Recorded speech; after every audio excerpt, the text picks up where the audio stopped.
हैवर्स हैवर्स एक नई वीडियो के साथ आपके सामने हाजिर है।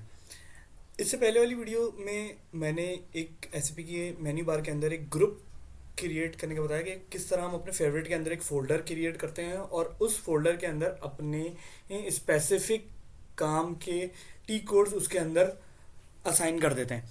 मीन्स मैं एक ग्रुप बना लेता हूँ डाटा एंट्री का, मैं एक ग्रुप बना लेता हूँ रिपोर्ट्स का, रिपोर्ट्स के अंदर एक सब ग्रुप बना लेता हूँ रिपोर्ट्स के अंदर एक सब ग्रुप बना लेता हूँ इनकम स्टेटमेंट फाइनेंस अकाउंट्स का।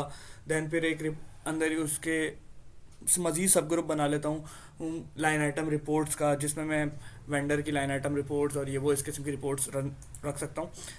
देन अगर मुझे कोई ज़रूरत पड़ती है कि मैं उस ग्रुप को डिलीट करूँ, तो उसके लिए बहुत ही आसान सा तरीका है। मैंने एक ग्रुप बनाया, देखें, डाटा एंट्री का।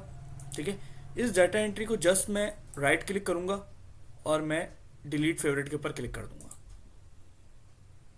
तो ये मेरा पूरा का पूरा ग्रुप या पूरा का पूरा फेवरेट के अंदर फोल्डर डिलीट हो जाएगा।